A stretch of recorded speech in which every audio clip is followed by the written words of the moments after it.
Hello viewers, welcome to Mesology. In this session, our focus is basically on the muscles, the structure as well as the function of the different muscles in the body. The muscles are exactly meant for movement and locomotion in the body. These muscles cover the skeletal framework of the body as well.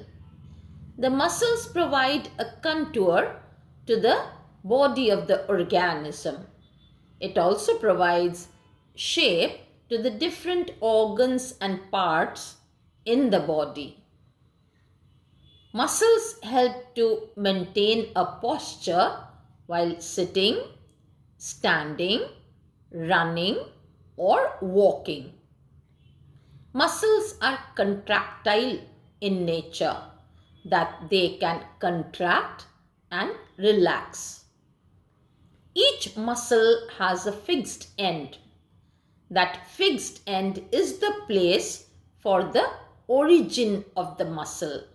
That is the area from where the muscle starts. The other end is called a movable end.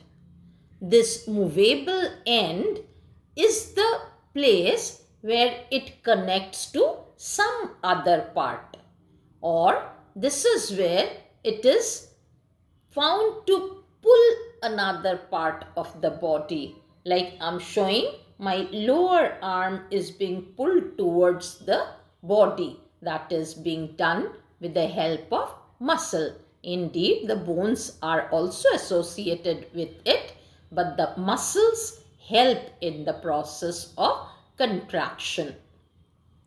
Now, these muscles who contract, they cannot lengthen, and this contraction is stimulated by a nerve impulse.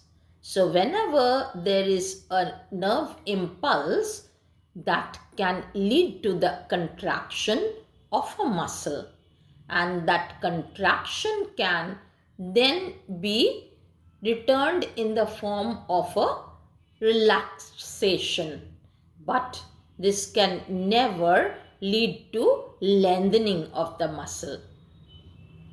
In our body, we have approximately 650 muscles.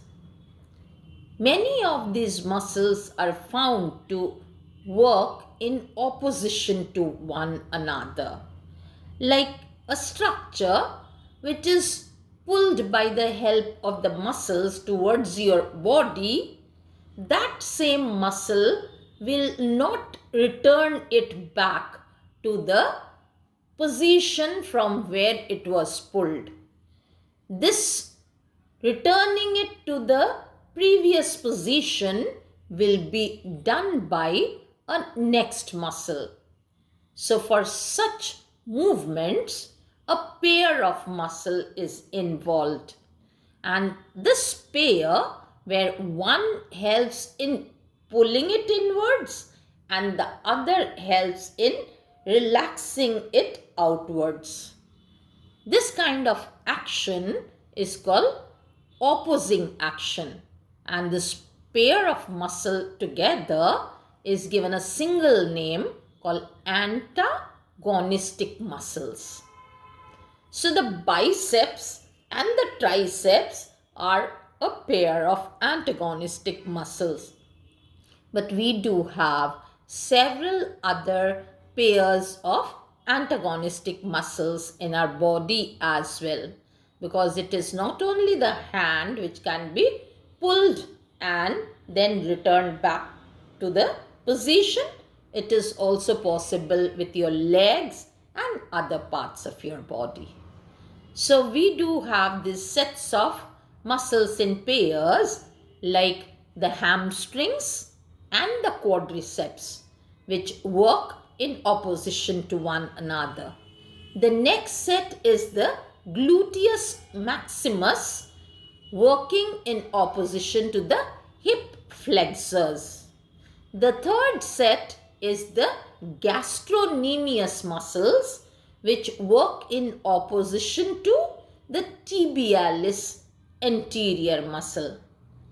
I can give you another example like the pectoralis major, which works in opposition to the latissimus dorsi. So these 5 sets that I spoke to you right now are pairs of antagonistic muscles. You will mostly find these pairs of antagonistic muscles are under the skeletal muscles, who will be pulling some part towards your body and then returning it back to its original position. These skeletal muscles are mostly striped muscles.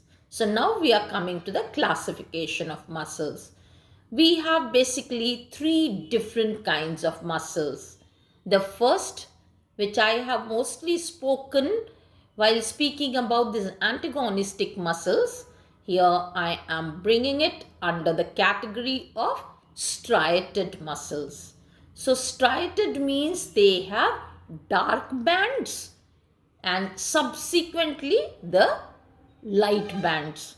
There is an area where the muscle fibers are compactly arranged, then the next area where it is loosely held up.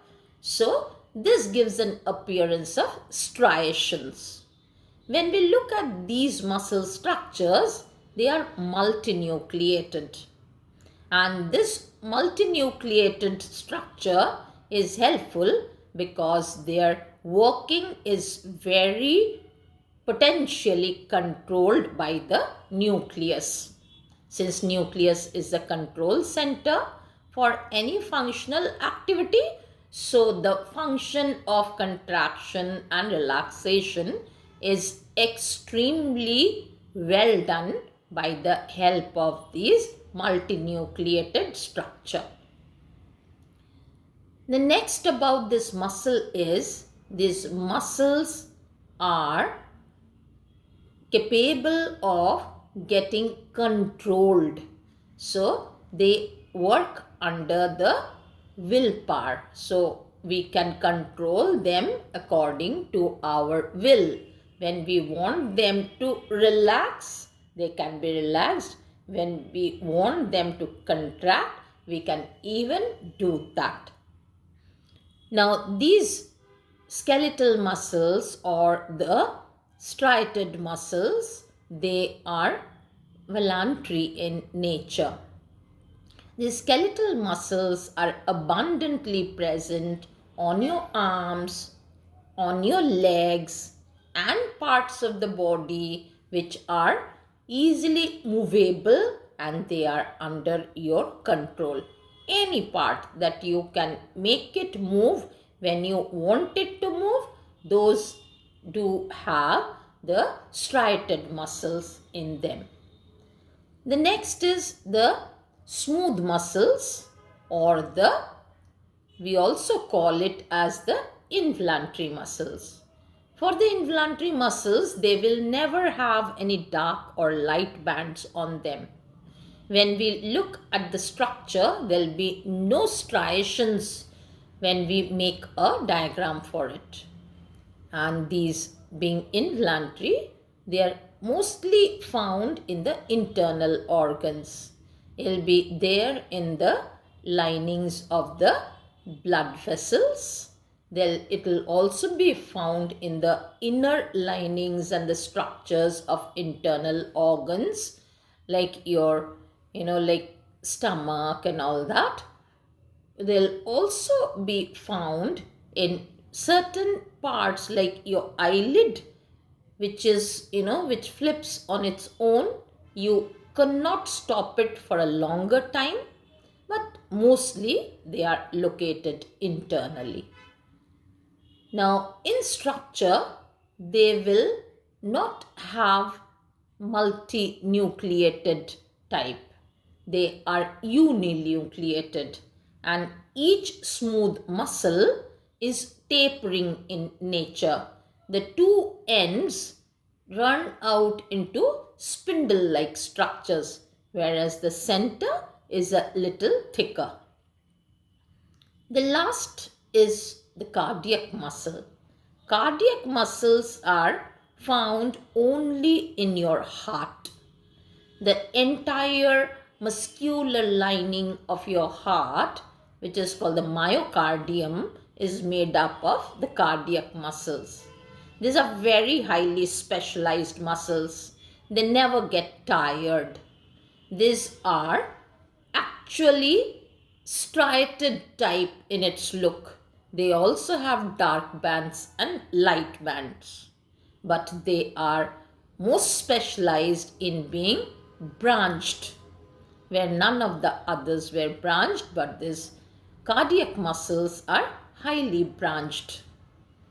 Most of them are uninucleated, but rarely it has been reported that few of them may have two nuclei as well.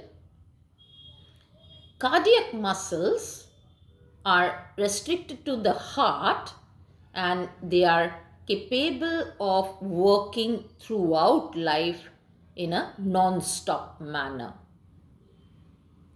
Indeed, these cardiac muscles are not under the control of our will.